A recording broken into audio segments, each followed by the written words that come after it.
everybody, and listening to Indie Corner Radio. I'm your host, Jonathan Moody, and I'm here with an awesome guest. This is Jeff Zahn. How are you doing, Jeff? I am terrific. How are you? I'm just going to close this window. Pleasure to be with you, Jonathan. Yeah, it's a pleasure to be with you too. So Jeff is a composer, lyricist, right? You do lyrics as well. Rarely, not really. Not really. You're more the music side and everything.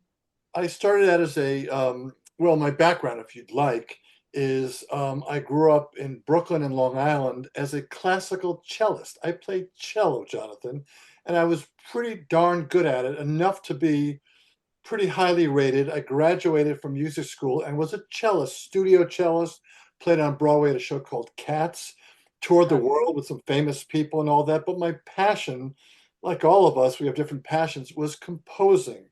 I didn't want to play your music, Jonathan, even though it's probably great. I wanted to write my music and play my music. So I practiced and I played, and I met a friend from Great Neck, Long Island, that we thought we might have an entree with gospel music. I don't know, that's not our métier or formal background, but we tried it and we were very successful. We got some songs covered, Jonathan, and an actor heard our song and he was a guest on a show called You're Too Young. Who's the Boss? Who's Oh the boss? no, no, I'm not too young.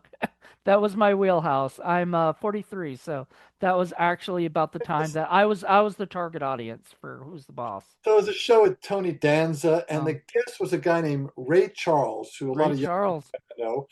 And they needed a song, and this actress says, I just heard a great song called Always a Friend. It's gospel, but it could be non-religious. So Ray heard it and says, wow, it's really a good song. I'm going to play it. He recorded the song for the TV show, and all of a sudden, I'm a writer. So my big break in the industry was I am from New York, and I'm classically trained, very well trained. And I met another classically trained guy named Joe Raposo. And Joe was the music director for a show called Sesame Street. And Sesame Street. he All was there right. for years. He was an originator. He wrote songs, It's Not Easy Being Green and Sing a Song. Wow. And he liked me. We got along great. He's from the Bronx. I'm from Brooklyn. And I became kind of a ghostwriter. I worked with him a little bit. And tragically, he died young. And in dying, he left some contracts that were open still. And one of the contracts was for a company in Montreal called Cinar. Cinar Films is a small, at the time, company in Montreal that was starting to get into kids' business. Joe had the contract. They had a show called Madeline, which was a big animated I know of Madeline. I think it wasn't my my type of thing, but series. I totally get it. Like it was a kids show that people It love. was a break for me. I went up there and I wrote the best I could write. I wrote a ballad in 3 minutes. Sometimes in music, it takes a long time to get it right, multiple demos, and sometimes a minute or two. This one was 2 minutes. It was a little girl who was an orphan living in an orphanage, Madeline with Miss Clavel, and the lyric from Judy Rothman, a very terrific writer and songwriter and lyricist. It made sense to me. I played it with such pride. I knew this was good, and they said, we absolutely hate it. This is the worst crap we've ever heard. This is not Joe. Joe wrote Rubber Ducky and this and that and that and that. And I go, no, it's a little girl. And they really didn't like it. Well, I'll write you another demo. I want the job. Another demo. I did like 11 demos, Jonathan, and every Wow. one, they like a little bit, a little bit. It's a story of perseverance for any musician out there. Some people write only one demo thinking they're genius and that's their gift. Mine was no, it's a work for hire and you've got to make them happy. And you never know if it's going to be the third, the eighth, or ninth when magic hits. In the arts, it could be a drawing, it could be music. You never know when that magic, that music is going to land. It could be the 10th song. In this case, I went to Montreal. It's an interesting story. And they liked a little bit of A and B and C and D, and they wanted me to meld them all together. I'm the wrong guy for you. I cannot make you happy. You can't take that into a Frankenstein job. It's just not going to work. There's some guys in New York that are really wonderful. Alan Menken is just getting started. Maybe Alan he'll do Menken, yeah. Alan Menken. Try other guys. The other owner of the company says, Jeff, what do you like? The first song I gave you was great. My ex-wife sang it. She's a low alto. You need a little girl who's like 9 years old. If you make it a little quicker and a little higher, it'll be great. End of the story is go fix it, Jeff. I went downstairs, changed the key, changed that. The singer was a woman named Sonia Ball. In the animation world, she is regarded as the best. She's a Montreal girl, about 4'11". She sings unbelievable. One take. She sang it. The song went on to win many, many awards, got me noticed. It was just beautiful. And this company in Montreal, Cinar, said, you know what? You can live in New York. We want you to fly up here every week, direct us, be a music director, write songs for us. We're going to grow. And they did. So the next show that came along might have been Bunch of Munch, which was a great animated series. And shows started coming along, and they learned to trust me a lot. A big show in the early years was a show called Arthur, Jonathan. Arthur Yep, came along, Arthur. I know Arthur. and the producer was a wonderful lady. Her name was Carol Greenwald. A lot of top people worked on that show, and they wanted to go with a reggae feel. And they kind of tasked me with shepherding and music directing. A great song was written by some composers in Montreal. I had to go down to Jamaica and conduct Ziggy Marley, and it was an incredible experience. I'm not the right fit for them. They didn't like me coming down, telling them what to do, but I had the check. And I said, guys, if you want the check, you got to kind of sing it the way it was meant in the demo. It came out to be an anthem for kids. And so my Yeah. career kind of blossomed after that. I became the music director. And what helped me the most, Jonathan, was that I'm very musically, it's a good bit of advice for people that technology, Jonathan, makes things so easy now. Use Contact and Pro Tools and Auto Tune. But I learned the hard way how to write music, how to do counterpoint and harmony. So it's really good to learn this skill set. And it helped me a lot because this company, Cinar, sent me out to work with a disparate group of artists like the Backstreet Boys and Yo-Yo Ma and Taj Mahal and all these incredible artists I get to work with. A couple of years later, they asked me about a show that's coming out of New York called Are You Afraid of the Dark? Mm-hmm. Oh, what Well, the heck is that? Are You Afraid of the Dark? A guy named DJ McHale and Ned Candle come up. We want something really scary based on this. And they give a whole outline of what they want. They were so smart and so on top of what they wanted. I went to the airport to go home from Dorval Airport in Montreal. And I'm sitting there, Jonathan. I go, I got it. Just in my head, they want something a little scary, a little eerie, a little orchestral. Just set the stage. What I do in music, Jonathan, is to support the producers and the writers. My job as a composer and music director is try to echo and support the emotion, the character. It's what everybody does, from Randy Newman to John Williams, everybody. But in this one show, I was just whining, and out of that, like molasses came ba da da da da da. mm, All these weird intervals da da da da da ba da da da da da da da da da da. And I had no music paper. I had no iPhone at the time, so I took out a piece of paper, regular newspaper, and put 5 lines. And actually, because I can know how to write music, I wrote the notes out. Got home again. It was a miracle. 3 4 minutes, and I just demoed that thing and bing, they loved it. It became an anthem. And people to this day, 30, 40 years later, say it scared the crap out of me. so it's the music in the beginning and the end. Yes, the Okay. beginning, it has a haunting little theme. It's the end credit. There were two composers. When you write music that's under the film, it's called an underscorer. Ray Fabi and Jeff Fisher were the underscorers. And they were tasked, probably by DJ and Ned, try to integrate that theme because it's so haunting. So throughout the episode, you'll hear da da da da da da all the time. So it's kind of a little sinewy tapestry. And kids seem to like it. It worked. Oh, I loved it. And my career blossomed. That little song. Um, Flash forward a year or two later, they send me 2 shows, Jonathan. Here's how smart I am. One show is Dr. Zargle. That was brilliant. It was funny. It was like The Simpsons. It was so great. I said, I put all my energy into that show. I wrote stuff, I did demos and all that. They gave me this really dumb show, Jonathan, that was about a bald kid that's whiny, that's a pain in the butt. I go, oh, I'm not doing anything with this. All right, let me do a demo. They need a theme song. I went to what's called a Roland synthesizer, Roland D88, and I found a preset called Human Voices. Do do doing the word do do do do do do do do do. I said, oh, great, great. I got to get to the other show. I'm just a kid who's 4. Each day I grow some more. I like exploring. I'm Caillou. Each day is something new. I'll share them all with you. Da, da, da, da. And I wrote it literally, that one, in 7, 8 minutes. It just demoed it. I didn't care. End of the story. Dr. Zargle fails in like 7 episodes. Didn't even make 13. Caillou was my biggest breadwinner. Traveled the world. This little bold, whiny kid becomes an anthem, that song. And it was as simple. So the answer is, if you're a musician, take every project with all the seriousness you can, because you just never know what's a hit or what's a miss. Mm. That one was a hit.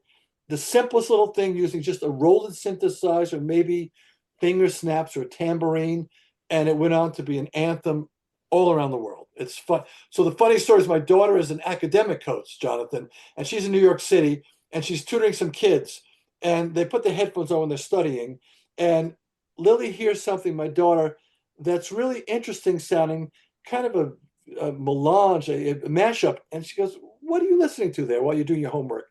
No, no, no, it's a DJ test. Every DJ in New York, in this world, has to use this one song and mash it up to make it creative. Let me hear that song.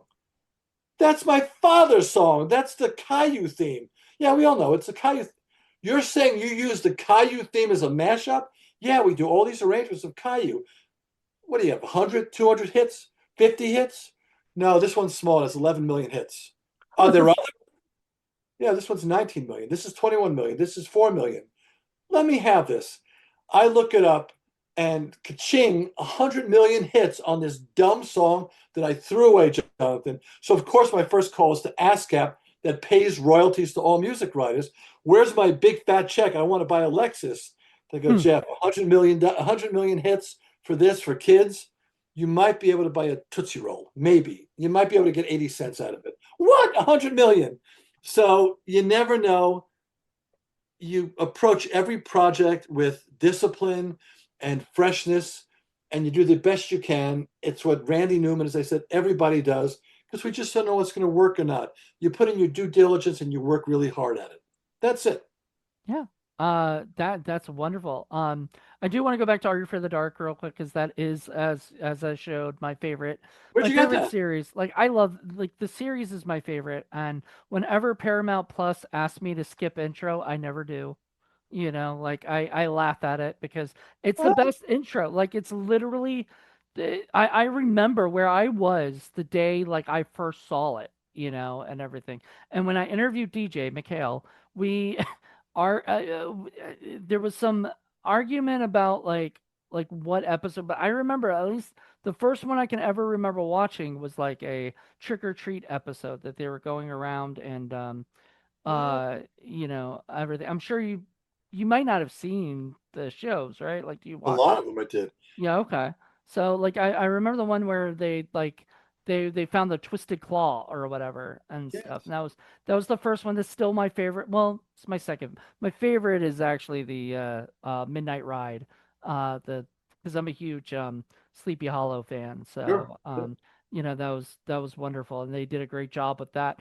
But, like, as a kid, I mean, I remember the day I was there. I remember all of that stuff because Are You Afraid of the Dark was pretty much a big part of my childhood.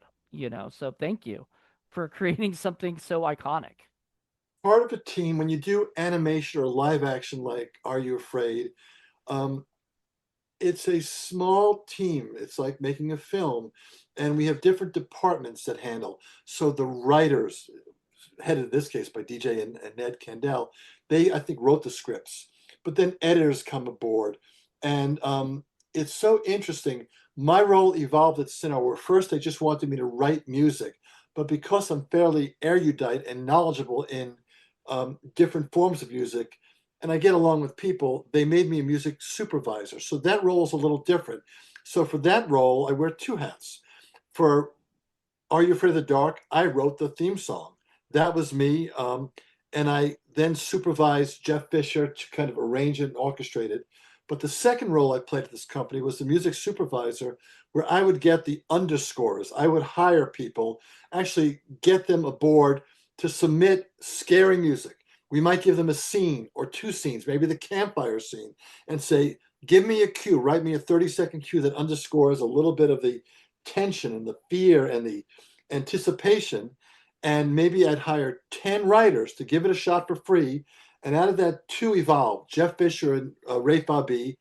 They were the underscore. So my job was to try to be the intermediary between DJ, what he wants, and the composers. I talk music and I talk production. So I would say, Jeff, they want this scene a little shorter, a little longer, a little higher. But DJ often did it himself. He was so knowledgeable and so good. Um, but as a music supervisor, I had to make their life better to make the film great. And I had to save and help the music composers by talking. No, no, they wanted a different key. They wanted higher, faster. We can do this. Can we put a diminished chord there? So that became my role that I evolved into at Cinar as a music director, music supervisor, as well as a composer. So it was one of my favorite shows because it was so creative and it touched all the spots. It was scary, but not that scary. But if you're a young kid, it was scary enough and made you think. And that was great. And the um, production values, the thing I remember best about DJ is, man, he didn't settle. If it wasn't right, he was a pain in the you know what. He Uh-huh. really wanted it to be great, and he was right. More often, almost all the time, not happy, not happy, not happy. He was hard to work for in a great way.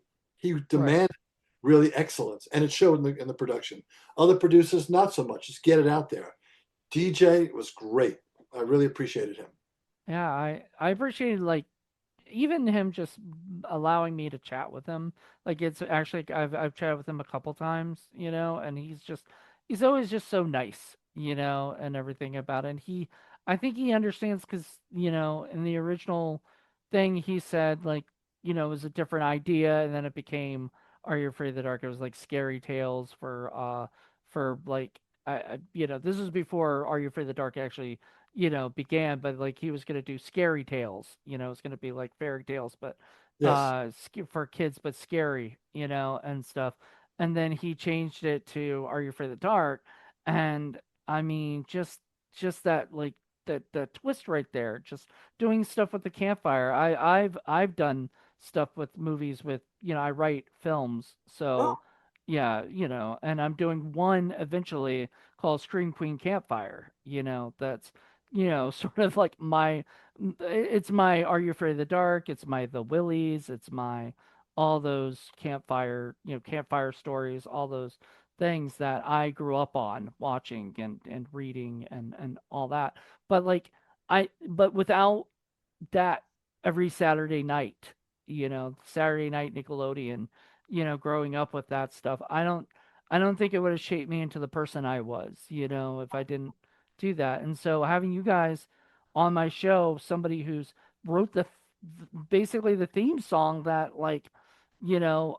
that made my mom at the time tell me I was not allowed to, watch this show because it sounded too scary, for me, as a 10-year-old, or whatever.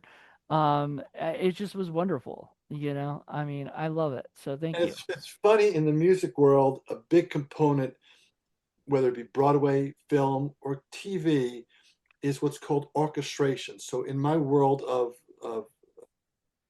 creating music, of the not style, but just what we do in the business, I wrote the theme, real simple, and I had it in my mind, but I brought it to this wonderful guy. Again, his name is Jeff Fisher, who has a different skill set, and he was able to really make it scary by using a confluence of combination of synthesizers and human voices. And he's the one that gave it the real shape. It's like cooking a meal. I kind of know the ingredients, but he added the spices, and that's what made it so wonderful. And that's called collaboration. That's what we all do. You can write a song, and it's okay, but when a great master of the orchestra or the synthesizers gets it. In the case, if you listen to it, just a beautiful job. And we work together a lot, and that helps a lot. It's a team effort. You'd be amazed whether you're doing live action like Are You Afraid of the Dark or animation. There are different teams that get aboard. There's the animations, the illustrators, the writers, the actors are all crazy. I'm working on a show called Spookily the Square Pumpkin, very big for preschool. And I'm a producer, not just a music producer. And oh man, it's just wrestling, herding cats. You Hmm. got all the actors, you got this. I was just in Minneapolis, we're doing a theater show of it. And you got to work with the kids and you got to work with the production staff and all. So it's a team. So it helps to have a nice personality, and it helps, as you've studied film, to be knowledgeable about what you do. So my best advice for any aspiring musician is it's so easy to rely on the technology, Jonathan. Now on my computer, I can use Pro Tools, Contact, Auto Tune. I can use AI. I got it. People are using AI. Sonus, I forgot the name of the company, that just write me a really cool song about Are You Afraid of the Dark that starts in E minor, modulates to G minor, uses a ukulele, a bassoon, a tambourine, and a harpsichord. And it's going to spit it out in AI, and it's going to be pretty damn close. And people like me can take it. We know how to separate the stems, and you can rejigger it, and it'll sound pretty good. That's not the way to do it. The way to do it is to learn the craft, to build the sculpture. You take a sculpture and you take away and you build and create, or painting, or cooking a meal, or planting a garden. That's the right way to do it. You can cheat, but it usually is not as good. So I just advise everybody, even if you use AI and all the tricks that I know now, you still should try to learn a little about the craft. Study a little bit what other people did to make it better. Just go back a little bit. And anything you do in filmmaking, Spielberg and Scorsese, they constantly honor all the previous guys. And it's Coppola, they do that. So whatever craft in the arts, it's not the same as stock market or the art is different. You should educate yourself, learn what other people did, and try to utilize that as a skill. That's my opinion. Or go to AI and cheat. It's fine. Well, I mean, so I was watching the TV show from Apple TV called The Studio. I don't I know know if it. you're familiar with won like freaking 11 Emmys or whatever. I was like, holy crap. But I was watching it and was it they had the big bit where they were talking about Kool-Aid, the TV, the movie or whatever, Yes. and they were having this bit where they said that the guy was using AI animation and everything and that became a big thing of like the I gotta watch. director running away. I mean, Is it a it, good series? I only watched 3 episodes. Is it oh, good? sorry. No, no, it's That's good. kind of spoiling anything. It's great. It's a fantastic show. I like it a lot. I'm gonna go visit with my dad. I'm gonna go to LA in November Great. and stuff and check it. You know, I haven't been. I used to live there in 2020. So I'm going back. Like, I want to go back almost every year because I really love it there. It's just way too expensive to live Sure. in right now. And I'm sure New York is incredibly Well, expensive to live in too. I did a smart thing after my show Cats closed.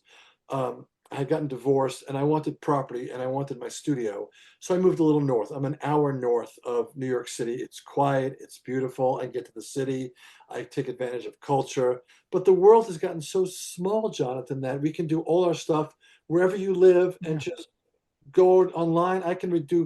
I direct sessions in Montreal, Vancouver, Europe all the time. It's so easy to talking about AI. I'm working on a documentary now, and one of the main people died 20 years ago, but we have a lot of tape of his voice. So the producer said, "Don't even worry about it. We're going to stick his voice in AI. He's going to narrate the whole hour and a half of the documentary. It's going to sound great." Welcome, it's a new world, brother. It's just amazing what you can do. But you can't substitute for craft. I don't think you can. You can get 70%, 80% of the way there, but you're not going to write a Phineas Eilish song or a Taylor Swift really good song. I don't think you can. I Mm. guess they'll get better and better. I think you still have to learn craft. Mark Ronson writes great songs. You know, some of these creative people, you can't replace that. Well, I mean, it's fun for like goofy songs where, you're just doing stuff for fun.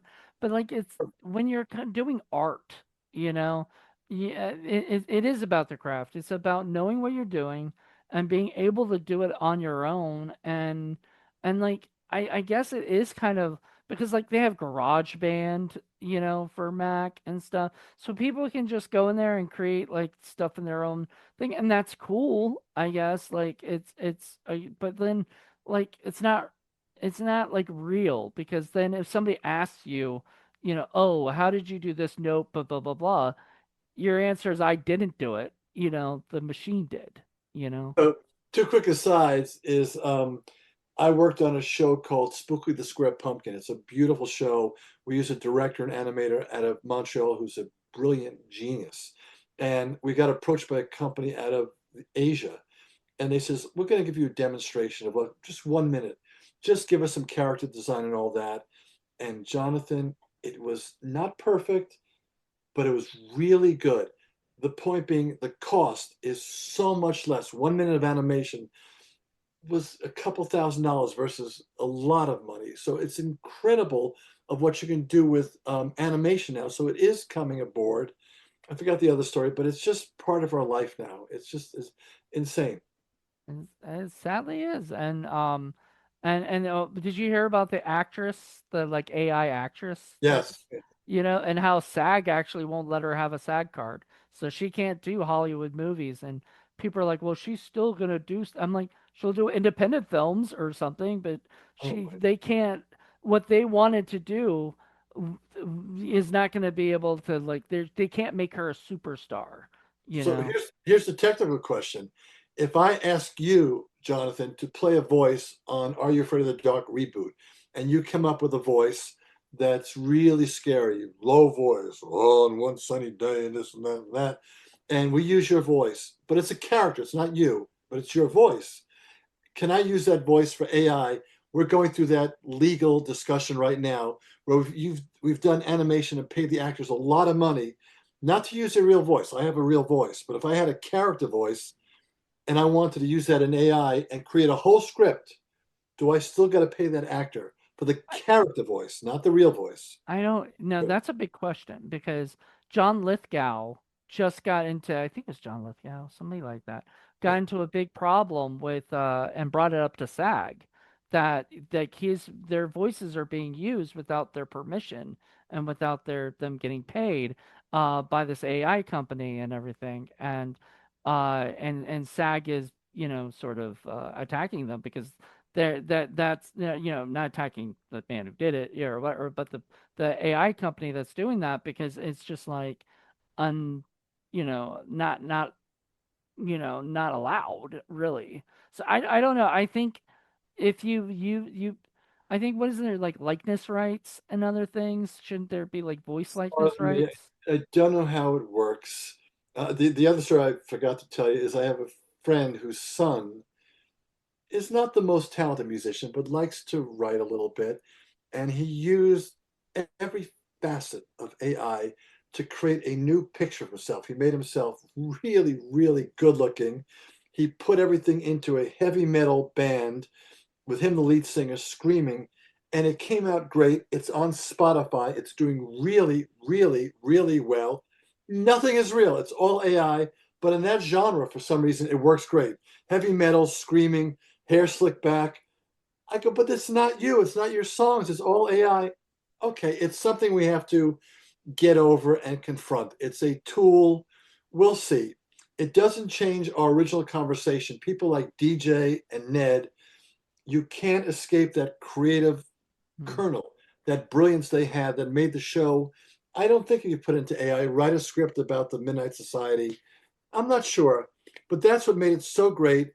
Um, it's interesting. I always use the comparison that about 10, 20 years ago, there was a Grammys award that they showed music through time, the advances made through music. And they went to the 60s, 70s, 80s, 90s, 2000s, maybe 2010s.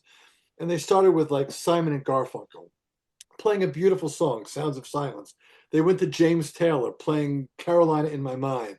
They went to something in the 80s and 90s, not so good or interesting. In 2000s, Eminem doing, it's a song. He's fantastic, but the Academy Award winner was Hard Out There for a Pimp. And it was like, so wait a second, the craft has really degenerated, has really disintegrated. It's not better. Taylor Swift is great. The Beatles and James Taylor and the Beach Boys were writing insane great music in the 70s. So I'm not sure, okay, where we are today. Hmm. Craft is craft. The great jazz musicians, Charlie Parker, Dizzy Gillespie in the 50s, were writing insane music. What are we listening today? Bad Bunny, it's very likable. It's really good music, but it's an interesting discussion how things have changed creatively. And my biggest thing was like recently I got to go see like Simple Plan, the band, Sure, and I went mainly because I have a crush on this new artist named Lolo, who's out there doing her thing, and oh man, you got to hear her. She's great, but she's sure. like an old, like she's Canadian, pop punk star, like alternative pop punk star, and she's kind of like a new Avril in a way, but I think different, obviously.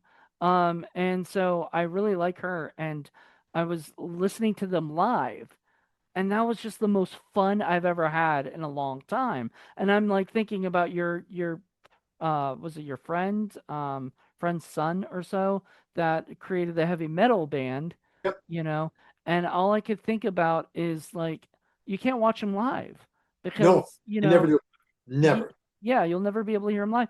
And so what's the point of just having music that you can only hear in your thing? Like the for me, music was going to concerts and being there, you know. Well, I'll tell you 100%. one thing, my one of my favorite country musicians, period, right now is Kanan Smith. And he was a guy that grew up with me in, Virginia. And he blew up and he's become bigger. He was not a country star when he was a alternative rock star or whatever, kind of pop stuff. But he went off to, Full Sail College and became, and learned that that's what his The voice was right good way. for. And Yeah, wonderful, that's, that's the right way to do it. People often ask me, how do I break into the music industry? Well, there are a myriad of ways. The advice I give, and I certainly started by saying, pay attention to some craft, but there's a myriad ways. If you want to be a rock star, you want to be a Taylor Swift, or that's a hard road. That's a more digital Spotify algorithm thing. But mm, there's a myriad of ways that people who watch your podcast, if they like music, should consider. So other things are writing music for stock library. Stock libraries, people now, if they do a news show, they're not going to ask me to write a song. They'll go to a stock library online. They'll have 30-second increments of songs with different. So people write that. I have a friend in Nashville that makes a lot of money. Stock library. Another thing to do is underscoring, just taking films and music and TV shows and applying what's called an underscore for a kid show, for a movie. People don't think about that. They want to be the next Taylor Swift or the next Billie Eilish, um, Bruno Mars. But there's a myriad ways to do that. To be a producer, you might have the skill set. You sound great. Is to take somebody and shape them, watch their show and say, no, I think you should be. That's a producer. mm.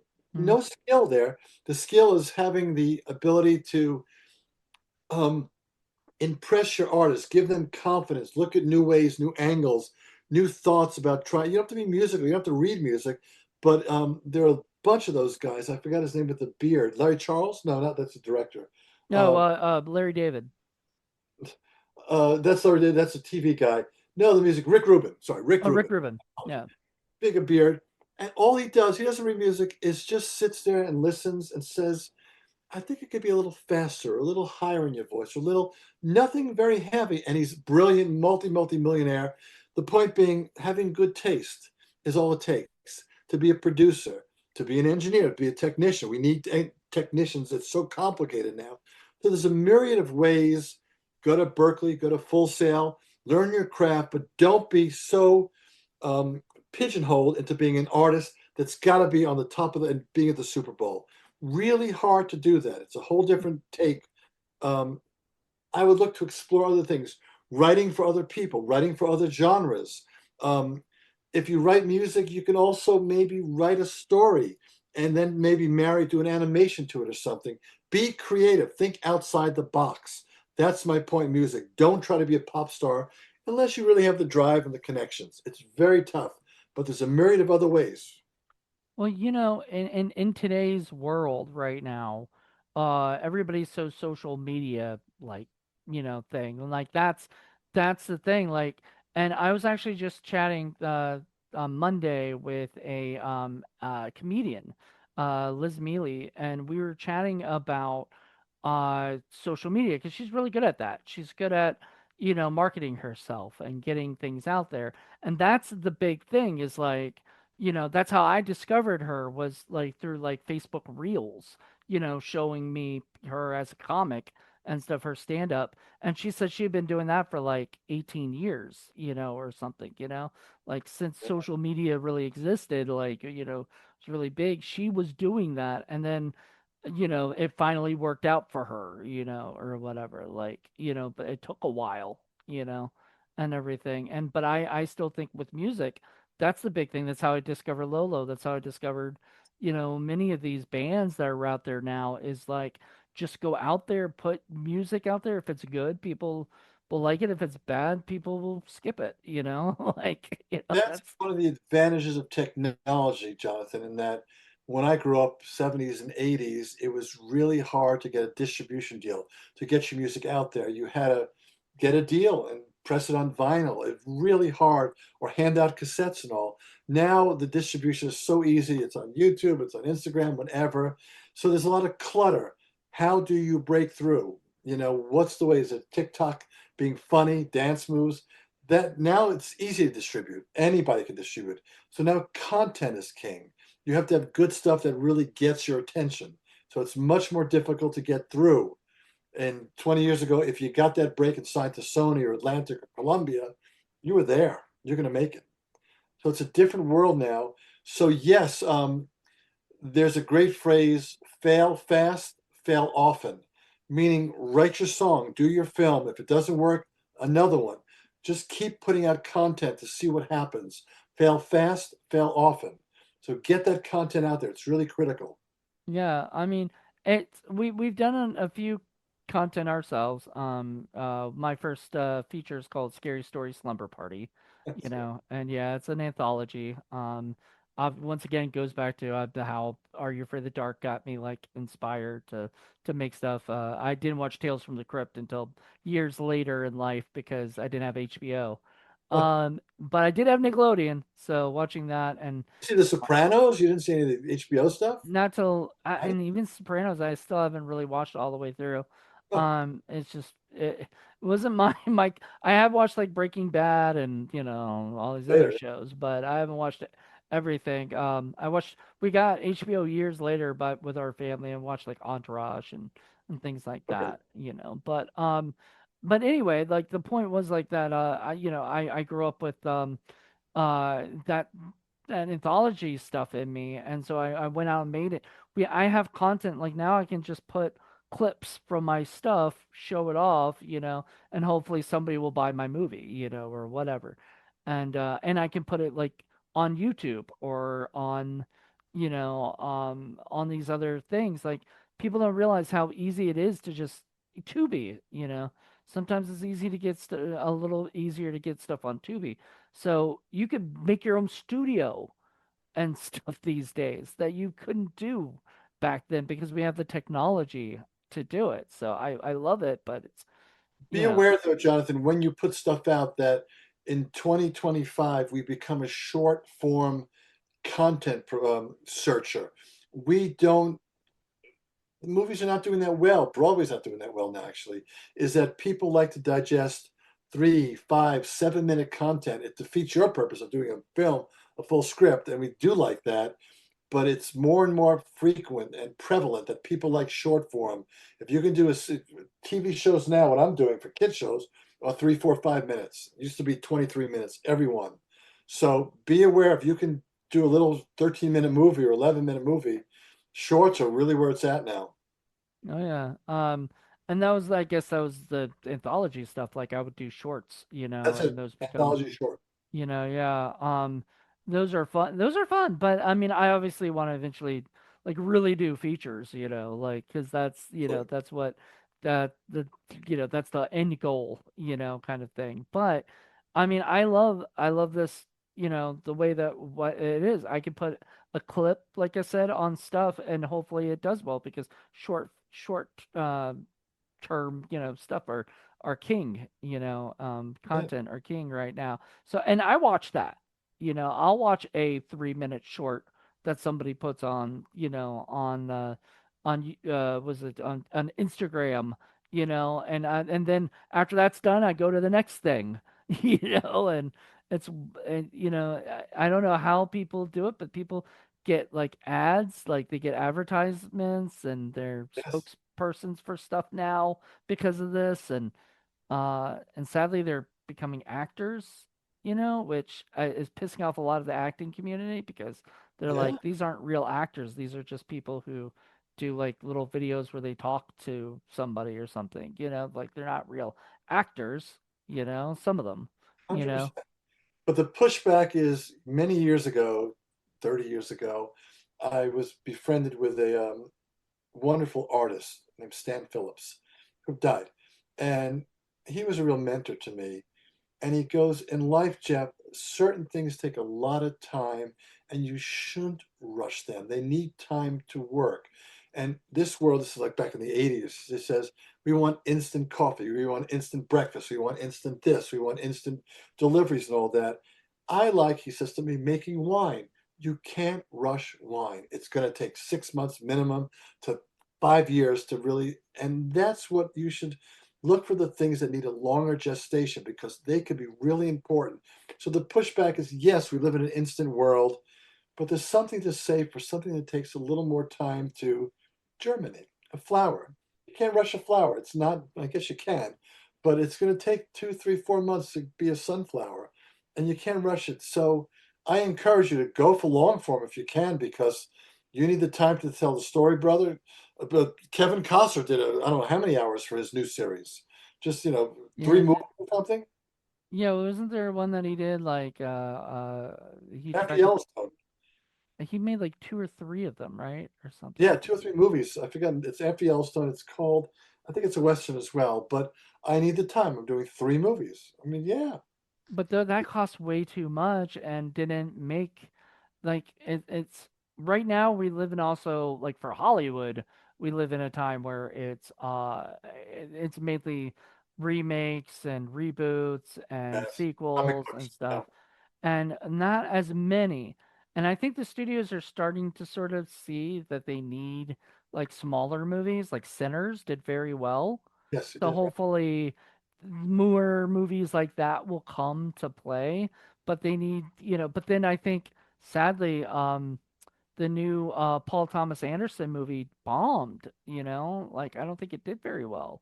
Because Um and I think it's because just people don't want to watch it. It's too long and it's too, it's got what I mean, it's got a great cast, Leonardo DiCaprio and Sean Penn, you know. you I still mean, go to movie theaters. I still do. Yeah, I have a Regal pass, So I pay $21 a month and get three, yeah, or get unlimited amount of movies. I only end up watching maybe one and It's the okay. thing, but Go anymore, Jonathan. I don't go to movie theaters, maybe because I'm older, I'm lazier, or the movie quality. A lot is predicated on comic books, remakes, action films. I even lost interest in Star Wars, where it became just all fights and all that. I still, it's maybe age, chapters of your life. I like character and story development, which is what, back to Are You Afraid of the Dark, was character and Mhm. story development. It's just, Oh, you can't beat certain of these prerequisites to make a good product.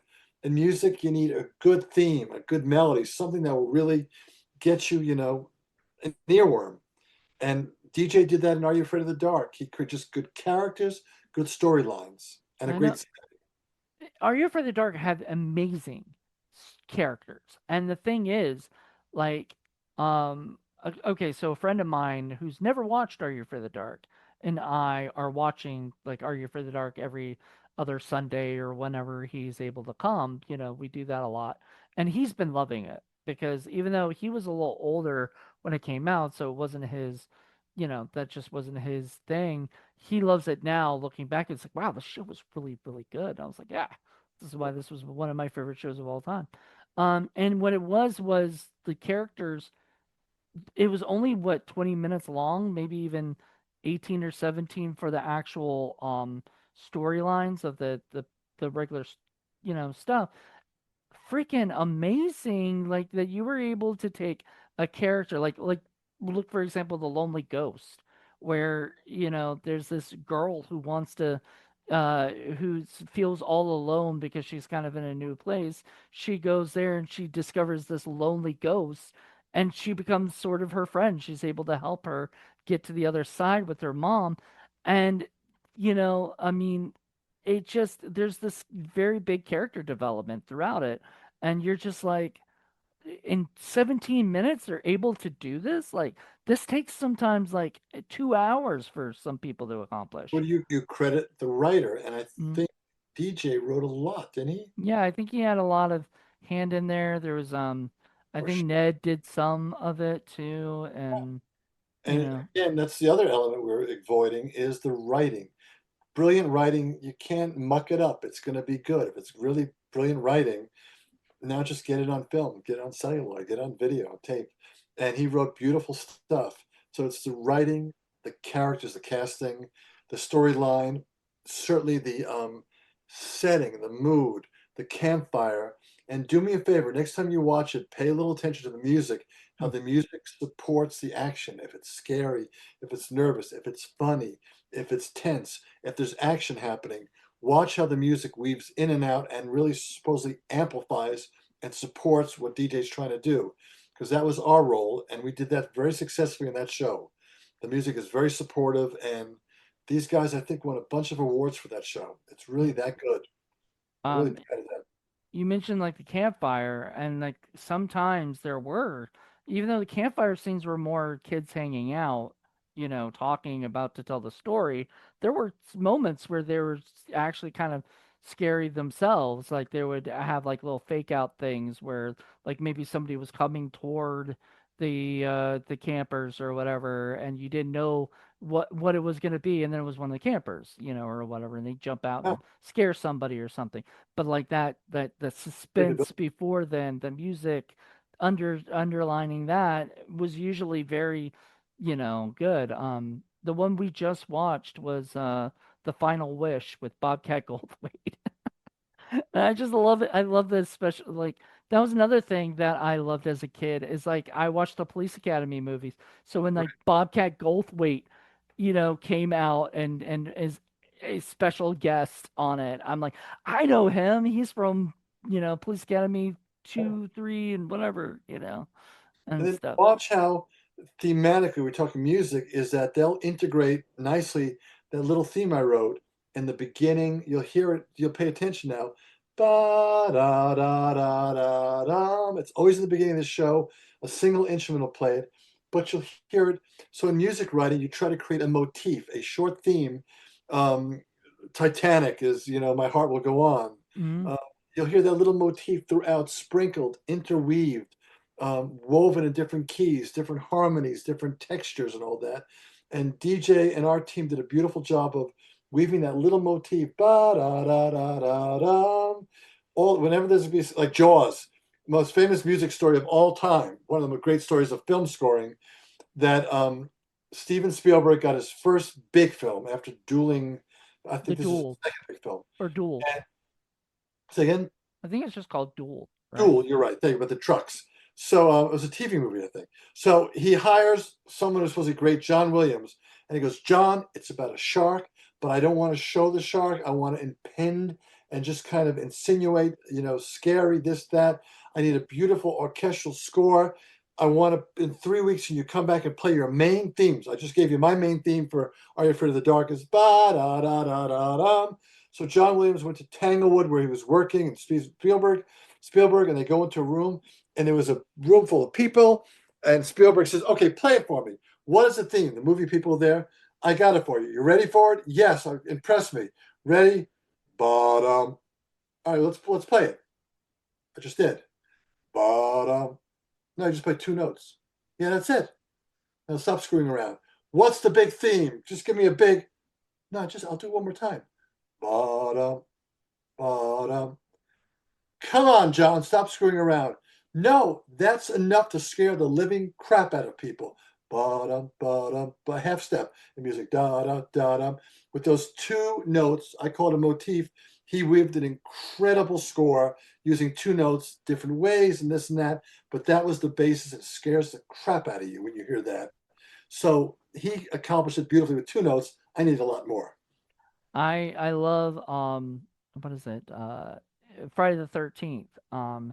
When Harry Manfredini, who I've met and he's a really wonderful guy, he goes to those like horror conventions and stuff and whatnot. But he had done a was it when he did the theme for it was like he had taken the Betsy Palmer's lines of "Killer mommy, killer," right? And so he did "Kill ma, kill ma," right? So it sounded like right? And when he did it, Good but for it was you. really kill mom, kill mommy, or whatever throughout it. And when I heard that Happily. story, how he Yeah. came up with it, I just thought, oh man, that's just brilliant. And I'm not like that. Like that's not like I'm not. I'm not a music guy. Like I know what I like. So maybe if when I have somebody, I have composers that I'm friends with. That do like they do my radio stuff and then they do my film stuff and everything. And they'll send me stuff and they'll be like, "What do you think of this?" And I'll like look at it and be like, "Well, I don't know if it fits what we're doing for this. Can you do like can you tweak it? Can you make something else, or whatever?" Because I know what I like on it. There's been a couple times I've been like, I don't see it as that. But then when I do hear it, like, when I hear the thing, later, I'm like, oh my God, that's perfect. Like the, one, I don't know. Sometimes it takes a little while. Sometimes it hits you right away. Sometimes it grows on you. Our job is to support the writer and the action on film. We are carpenters. We hammer nails to support that wall to make that film scarier or happier or funnier. And that's our job in the music business. We did it very well with Are You Afraid of the Dark? Sometimes other shows not so well. Arthur was actually the same composer.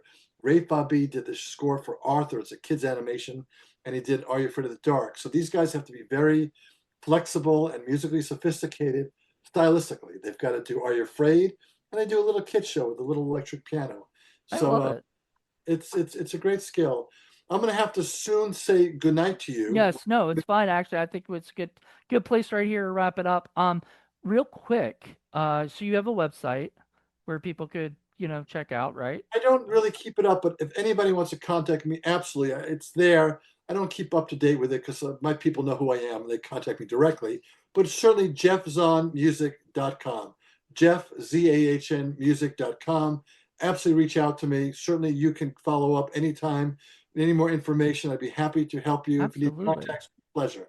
You're a really good guy and you're very knowledgeable. Very impressive, Jonathan. Thank You are you, thank you. you're the dude.